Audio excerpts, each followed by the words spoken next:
Before the first explosion, something strange appears on Ukrainian radar. Not a single missile, not a simple wave of drones, dozens of contacts, then hundreds, moving in patterns that don't make sense until you zoom out. The tracks bend around air defenses, flow along river valleys, split and merge like a thinking organism. Analysts will later call it an algorithmic strike, a swarm designed not just to hit targets, but to learn the map of Ukraine's defenses in real time.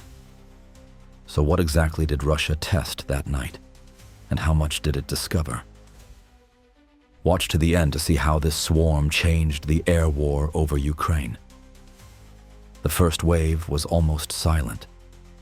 Thousands of Shahed-type kamikaze drones, modified variants with extended range and hardened warheads, crossed the border in a dispersed pattern designed to overwhelm Ukrainian air defenses.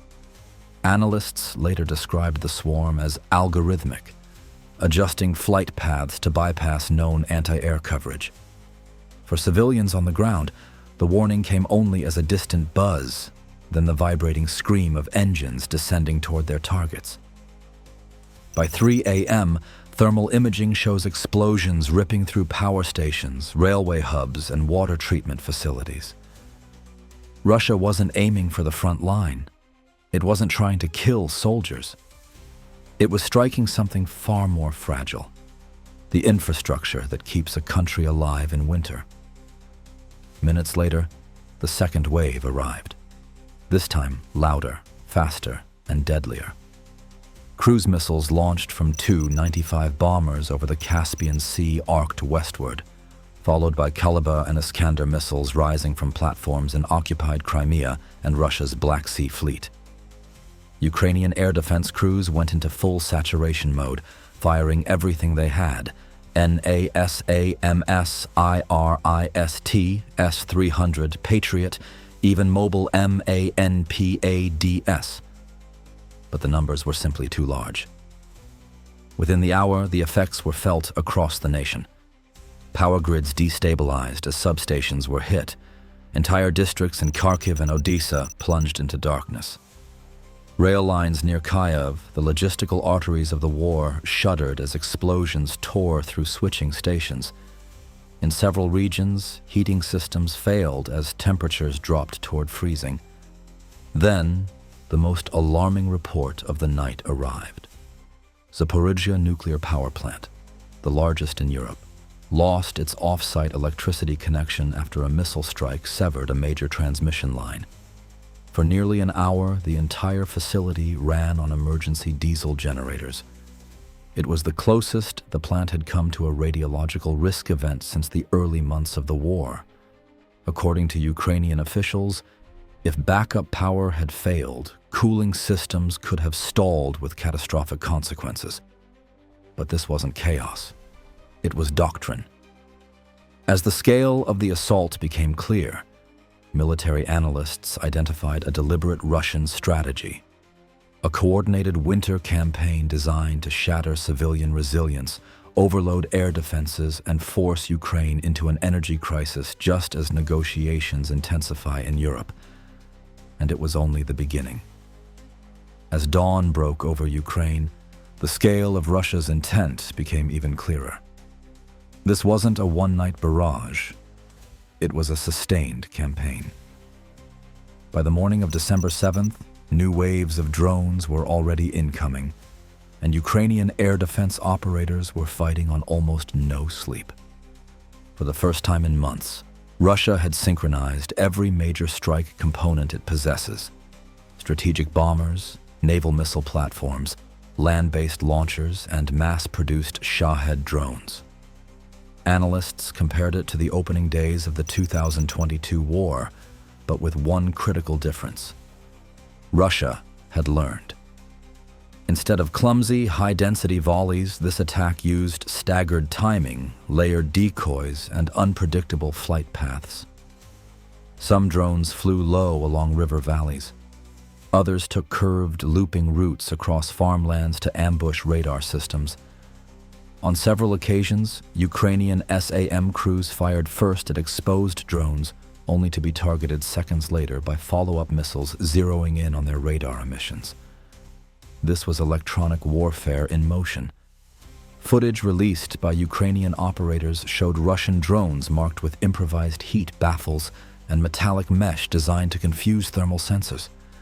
Several were modified to drop flares mid-flight, mimicking the signatures of incoming missiles and forcing early interceptions.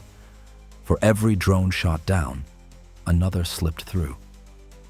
By midday, Russian missile attacks struck key railway hubs near Kyiv and Dnipro, precisely the logistical nodes Ukraine relies on to move ammunition, reinforcements, and humanitarian supplies. Railway officials confirmed structural damage to switching yards and communication lines, temporarily slowing troop movements across the Eastern Front. But the psychological effect was even more profound. Across Ukraine, civilians queued for water as pumping stations failed. Hospitals switched to backup power and began rationing electricity. In Odessa and Kharkiv, emergency crews extinguished fires in residential neighborhoods hit by falling debris. And in several regions, rolling blackouts became the only way to prevent total grid failure. This wasn't just a strike on infrastructure, it was a strike on national stamina. On December 8th, Russia continued its offensive, launching additional drone attacks across Sumy and Poltava.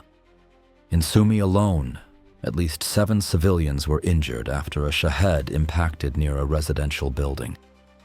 The attack pushed local authorities to evacuate parts of the district and shut down schools, marking one of the region's worst days in months. Meanwhile, Ukrainian intelligence issued a stark warning. Russia was preparing for more. Satellite imagery showed increased activity at multiple air bases deep inside Russia. 2 95 bombers were being rearmed. Warships in the Black Sea had repositioned. Portable launch units in Bryansk and Belgorod were being refueled and reloaded. It was clear. This was not an isolated operation. This was Russia's winter doctrine unfolding step by calculated step. And Kyiv knew the worst assumption they could make was that the attack was over. For Ukrainian commanders, the question on December 8th was no longer why Russia launched this offensive. The answer was obvious. Winter pressure, negotiation leverage, and an attempt to break the country's backbone without breaking the front line itself. The real question was how long Ukraine could withstand it. Inside Ukraine's Air Force command bunker, officers reviewed the strike patterns. The data revealed an unmistakable escalation curve. Russia had not only increased the number of drones and missiles, it had improved its targeting logic. Substations struck on December 6th were attacked again on December 7th. Repair crews became targets themselves. Every rebuild risked becoming a kill zone. This was Russia's strategic persistence. Hit, wait, watch, hit again. But Ukraine adapted quickly. Mobile air defense groups armed with Stingers, Gepards, and improvised truck-mounted autocannons repositioned constantly, intercepting low-flying drones before they reached urban zones. Firefighters and emergency crews worked without pause, pulling civilians from ruined apartments, restoring water pressure, stabilizing the power grid block by block. In Kyiv, President Zelensky addressed the nation, standing in a dimly lit room powered by generators. His message was blunt. Russia wants darkness. We will not give it to them. But even as he spoke, analysts across NATO warned that this winter campaign was only Phase 1. Phase 2 would come when Ukraine's energy consumption peaked, when temperatures dropped, when the grid was stretched, and when even a minor strike could cause cascading failures. And Phase 3, they warned, could target command and control structures, transport hubs, or defense industry sites, pushing Ukraine toward operational paralysis. The stakes were rising. Late on December 8th, new satellite intelligence showed Russian missile carriers returning to standby positions. 2 95 bombers were taxiing. Black Sea Fleet frigates remained at launch readiness. Ukrainian air defense crews braced again. The pattern was unmistakable. Russia was preparing another blow. But Ukraine was preparing too. Engineers rerouted energy networks. Radar crews adjusted detection algorithms to anticipate decoy drones. EW units deployed new countermeasures that disrupted Shahed navigation systems. In several regions, Ukraine even set up fake target zones, empty fields rigged with heat sources and reflectors to lure incoming drones away from populated areas. The war had entered a technological duel, fought across wavelengths and circuitry as much as trenches and artillery. By midnight, air raid sirens echoed again across central Ukraine. Even before the first explosion, commanders understood. This winter would be defined not by territorial gains, but by endurance. Russia's strategy was to break the rhythm of daily life, to grind down resilience, to turn energy into a weapon of war. But as the smoke rose over Ukrainian cities, one truth was clear. This was not the story of a country collapsing. It was the story of a country refusing to fall. And in the darkness of December, Ukraine's resistance became its strongest light.